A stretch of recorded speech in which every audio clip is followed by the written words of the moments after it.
this, I'll always show up.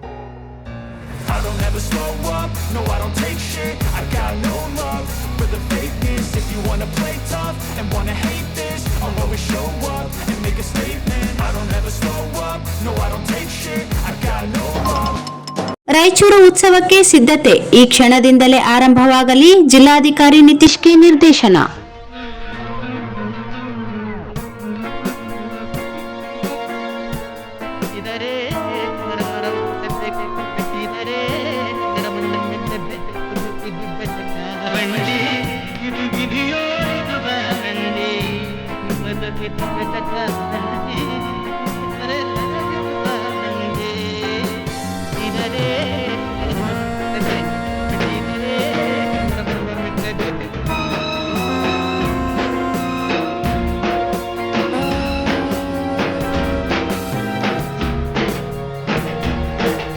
ಬಹು ವರ್ಷಗಳ ನಂತರ ಜಿಲ್ಲೆಯಲ್ಲಿ 2026ರ ಜನವರಿ 29, 30 ಹಾಗೂ 31ರಂದು 3 ದಿನಗಳ ಕಾಲ ರಾಯಚೂರು ಉತ್ಸವ ನಿಗದಿಯಾಗಿದೆ. ಇದು ರಾಯಚೂರು ನಗರಕ್ಕಷ್ಟೇ ಸೀಮಿತವಲ್ಲ, ಇದು ಇಡೀ ಜಿಲ್ಲೆಯ ಉತ್ಸವ. ಜಿಲ್ಲೆಯಲ್ಲಿನ ಎಲ್ಲಾ ಅಧಿಕಾರಿಗಳು ಮತ್ತು ಸಿಬ್ಬಂದಿ ಒಗ್ಗೂಡಿ ಮಾಡಬೇಕಾದ ಕಾರ್ಯಕ್ರಮವಾಗಿದೆ. ಸಿದ್ಧತಾ ಕಾರ್ಯವು ಇಂದಿನಿಂದಲೇ ಈ ಕ್ಷಣದಿಂದಲೇ ಆರಂಭವಾಗಬೇಕು ಎಂದು ರಾಯಚೂರು ಉತ್ಸವದ ಸ್ವಾಗತ ಮತ್ತು ಶಿಷ್ಟಾಚಾರ ಸಮಿತಿಯ ಅಧ್ಯಕ್ಷರು ಆಗಿರುವ ಜಿಲ್ಲಾಧಿಕಾರಿಗಳಾದ ನಿತೀಶ್ಗೆ ಅವರು ಅಧಿಕಾರಿಗಳಿಗೆ ನಿರ್ದೇಶನ ನೀಡಿದರು. ಡಿಸೆಂಬರ್ 22ರ ಸೋಮವಾರದಂದು ನಗರದ ನೂತನ ಜಿಲ್ಲಾಧಿಕಾರಿಗಳ ಕಚೇರಿಯ ಸಭಾಂಗಣದಲ್ಲಿ ರಾಯಚೂರು ಉತ್ಸವ 26ರ ಪೂರ್ವಭಾವಿ ಸಭೆಯ ಅಧ್ಯಕ್ಷತೆ ವಹಿಸಿ ಅವರು ಮಾತನಾಡಿದರು. ಉತ್ಸವದ ಎಲ್ಲಾ ಕೆಲಸ ಕಾರ್ಯಗಳ ಸುಗಮವಾಗಿ ನಡೆಯಲು ಅನುಕೂಲವಾಗುವಂತೆ ಉತ್ಸವದ ಮೊದಲನೇ ಸಭೆಯ ಪೂರ್ವದಲ್ಲಿಯೇ ನಾವು ಸಮಿತಿಗಳನ್ನು ರಚಿಸಿದ್ದೇವೆ. ಆಯಾ ಸಮಿತಿಗಳು ನಿರ್ವಹಿಸಬೇಕಾದ ಕಾರ್ಯಗಳನ್ನು ಪಟ್ಟಿ ಮಾಡಿದ್ದೇವೆ. ಅದರಂತೆ ಎಲ್ಲಾ ಕೆಲಸ ಕಾರ್ಯಗಳು ಅಚ್ಚುಕಟ್ಟಾಗಿ ನಡೆಯಬೇಕು ಎಂದು ಸೂಚನೆ ನೀಡಿದರು.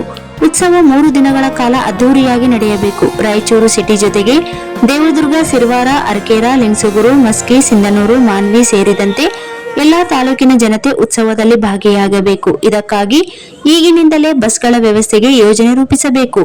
ಮುಖ್ಯವಾಗಿ ಪೊಲೀಸ್ ಇಲಾಖೆಯು ಈಗಿನಿಂದಲೇ ಜಾಗೃತಿ ವಹಿಸಿ ಜನವರಿ 29, 30 ಹಾಗೂ 31ರಂದು ಅದ್ದೂರಿಯಾಗಿ ಜರುಗುವ ಕಾರ್ಯಕ್ರಮದಲ್ಲಿ ಯಾವುದೇ ರೀತಿಯ ಅವಘಡಗಳಾಗಿ ಜಿಲ್ಲೆಯ ಹೆಸರು ಕೆಡದಂತೆ ಜನಸಂದಣಿ ನಿರ್ವಹಣೆಗೆ ಶಿಸ್ತುಬದ್ಧ ಯೋಜನೆ ರೂಪಿಸಬೇಕು.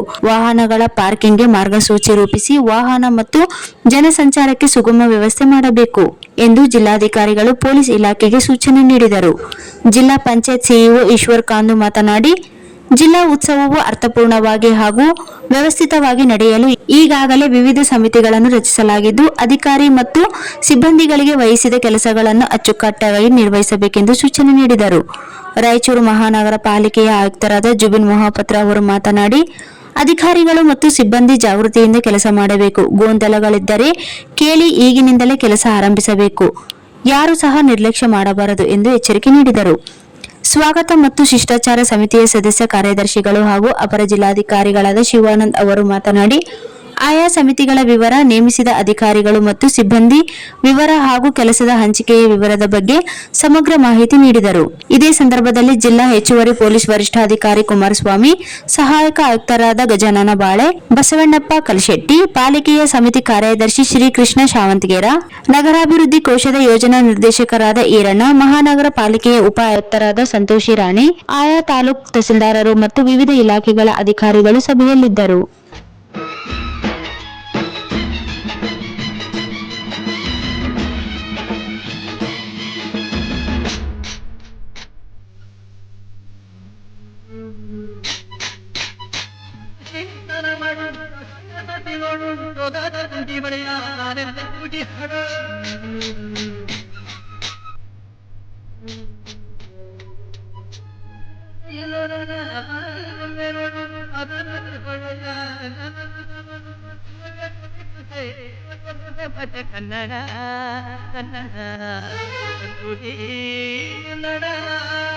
ಹುಟ್ಟಿದರೆ ಕನ್ನಡ ನಾಡುತ್ತದೆ, ಬಿಟ್ಟಿದರೆ ಕನ್ನಡ ಮಣ್ಣುತ್ತದೆ. ವಿಧಿ